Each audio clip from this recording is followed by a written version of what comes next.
All right. Well, I'm out here today, kind of on a cleanup schedule here. Everything finally thawed out. We had a big ice storm, and just a couple of days ago, that swept through Texas and central Texas. And luckily, what was it, 2 weeks ago or so, when I did that quick video on the mini chainsaw? Well, luckily, I had trimmed off branches in my backyard here, and that probably would have broken with all the ice, because there's a ton of ice out here. But luckily I'd already trimmed everything off. I'm surprised you don't hear it now, but yesterday, I mean, you hear chainsaws everywhere, and I have a couple here that I need to work on. So let's take a look at one of them. Yeah, so I trimmed a bunch over here, and I trimmed a bunch off of that tree, but you can see up higher where everything's still broken. And up over here, just stuff that I couldn't reach the other day. But I think I saved the fence back there, because that was a big branch that I trimmed off with that little mini saw, and that one probably would have broken. And you see my neighbors over there, they have a bunch of broken limbs. All over this stuff, but luckily I had trimmed that one off. This one shouldn't be any big deal. They are using it heavily, and this is a fairly large one, the PR 5020, and they need the chain sharpened, and when it's running, if they try to throttle it up, then it kind of bogs down.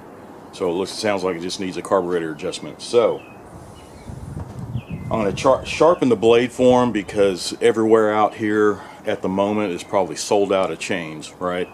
Just after the recent ice storm, you know, everybody went out and bought all the chainsaws and chains and all that good stuff. But I'm using the old school chain sharpeners, and really easy to do. So you can see in the pack there's all your different file sizes, and just find the one that fits the little groove there on your chain, right? And you can tell where this one is too small. You can move it back and forth. This one's too large. It's kind of hard to squeeze it in. This one is just right. You can see how it just fits right in there on the groove. And notice the angle that I'm working on. To keep it consistent, you can put it on this little bracket here. Well,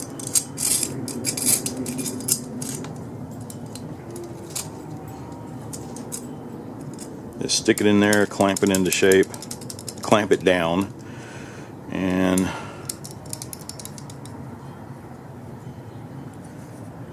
so now you have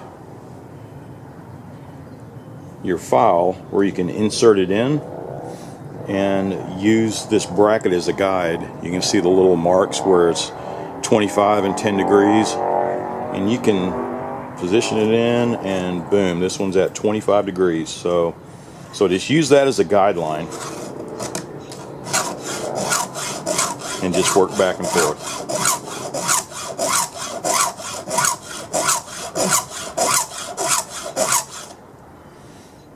There you go. So when you're done with one, you skip one and go up to the next, right? Because this one goes the other way, 25 degrees in the opposite direction.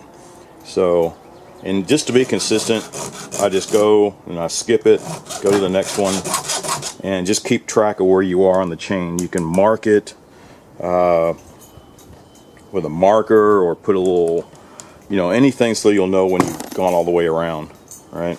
And then once you've done that, then you go back on this side and finish off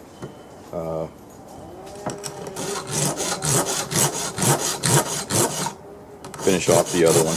Or you can just go back and forth if you want, doesn't matter. When you're doing this, see, I'm noticing on this chain, like this one up here, I don't know if you can see that. Can I get a little closer? No. It looks like this thing has seen better days, but I don't know if it's something. No, it's not sticking up.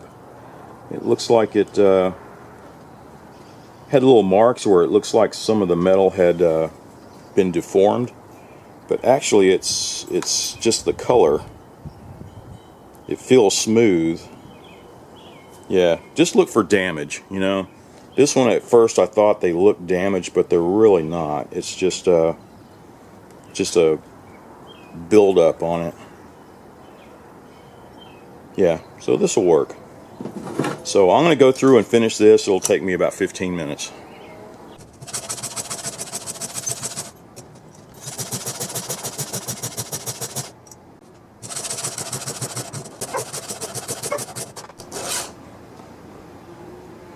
And he was saying this one would crank up, but when you try to throttle it, it would bog down. So I'm going to try to duplicate that, but it sounds like it just needs a carburetor adjustment. And you do that, you can see my little carburetor tools here. I think I showed this in another video. It's a nice complete set. I mean, this will cover just about every kind of carburetor you're going to work on. One of the HIPAA kits. But anyway,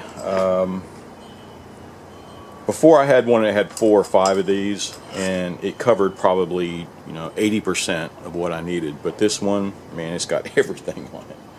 But through here, I can hardly see which one it needs. So let me take the cover off here. See if I can get some. Yeah, okay. Now I got some light, and it looks like it's a spline. It doesn't look like the D or anything like that. Yep, here's a splined one.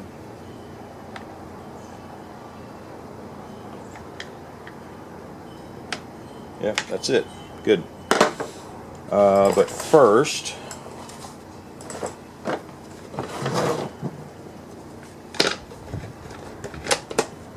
I'll put this on. Let's crank it up and see if I can duplicate what he was talking about.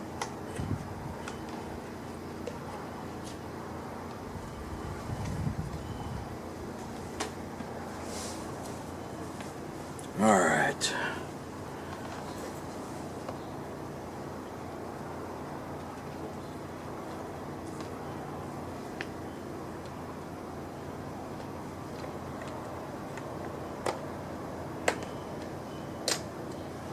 There's the choke.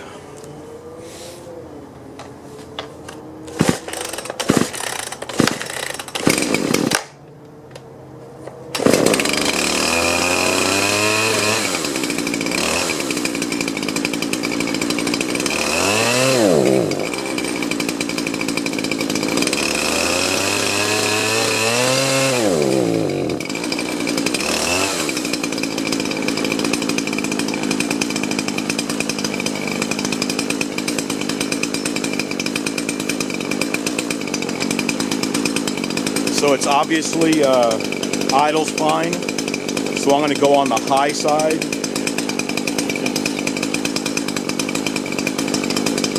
There's a low and a high. The high is on the rear, the low is on the front spigot.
we go. So this is the adjustments I was making. You see the high on this side and the low on this side. Well, the idle was fine, and so the left, I just, I went back and forth just to fine tune it and make sure.